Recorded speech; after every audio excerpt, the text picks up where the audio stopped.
Christmas greetings of the Holy Father to the Roman CURIA for the exchange of Christmas greetings. December the 21st of the year of grace 2024. Bless and do not curse. Dear brothers and sisters, my deep thanks go to Cardinal Ray for his greeting and good wishes. How good to see that he does not age. Thank you, Your Eminence, for your example of readiness to serve and your love for the Church. Cardinal Ray spoke about the war. Yesterday, the Latin Patriarch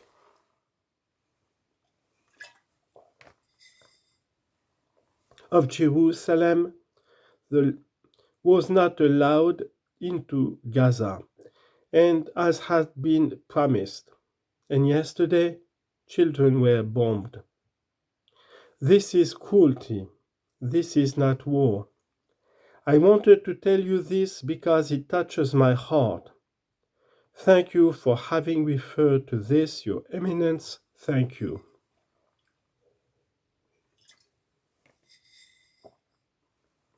The title of this address is Bless and Do Not Curse.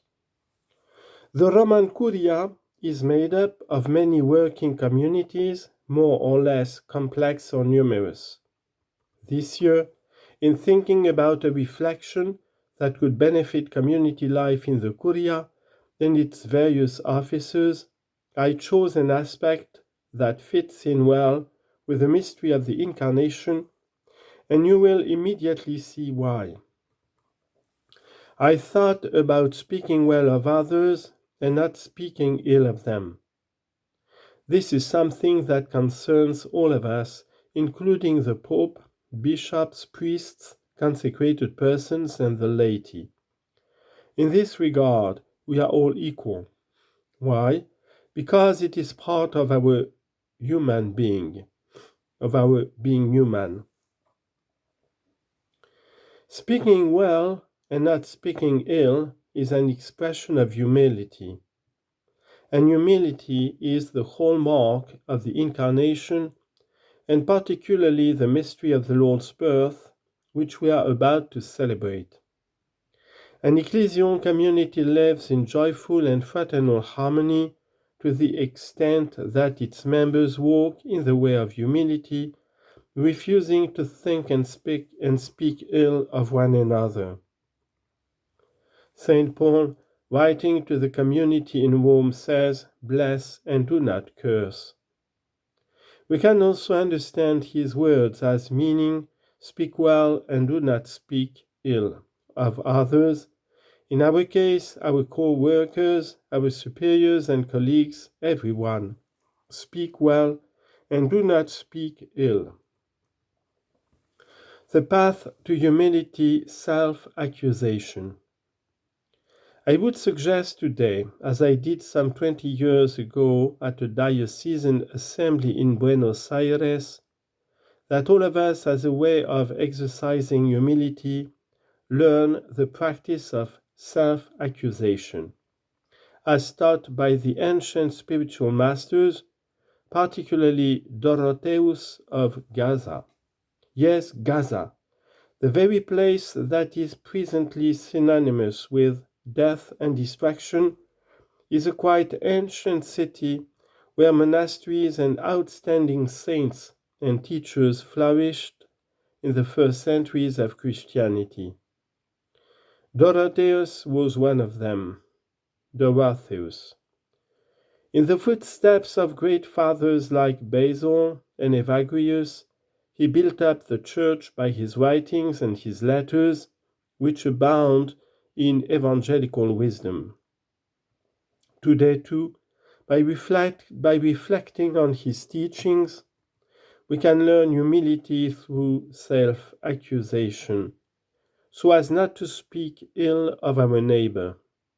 Sometimes, in everyday speech, when someone makes a critical comment, another will think, "Look who is talking." That is, in everyday speech. In one of his instructions, Dorotheus says, "When some evil befalls a humble man, he immediately looks inward and judges that he has deserved it. Nor does he allow himself to reproach or blame others. He simply puts up with this hardship without making a fuss, without anguish, and in all tranquility. Humility troubles neither him nor anyone else." And again, do not try to know the faults of your neighbor or harbor suspicions against him. If our own malice gives rise to such suspicions, try to turn them into good thoughts. Self-accusation is only a means, yet one that is essential. It is the basis for our being able to say no to individualism and yes to the ecclesial spirit of community. Those who practice the virtue of self-accusation and do so consistently are gradually liberated from suspicion and distrust and make room for God, who alone can bound her hearts. Everyone makes progress along this path. A community can be born and grow, one in which all are guardians of one another and work together in humility and charity. When we see a defect in someone, we should only talk about it with 3 others, with God, with the person in question, or, if that is not possible, with a person in the community who can take care of the situation, no one else. What is the basis of this spiritual style of self-accusation? It is inner abasement. In imitation of the sunkatabasis, or condescension of the Word of God.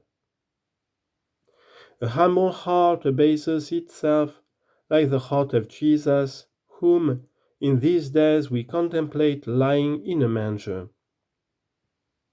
Faced with the tragedy of a world so often in the grip of evil, what does God do? Does he rise up in all his righteousness and hurl condemnations from on high? In some sense, that is what the prophets expected, even to the time of John the Baptist. Yet, God is God. His thoughts are not our thoughts, and his ways are not our ways. Isaiah chapter 55, verse 8.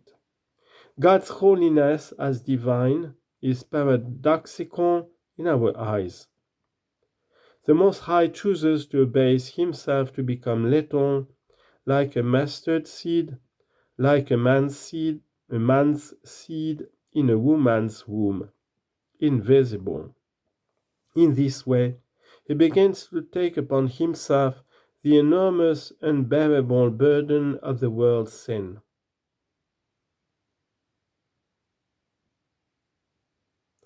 God's condescension is mirrored by our practice of self-accusation.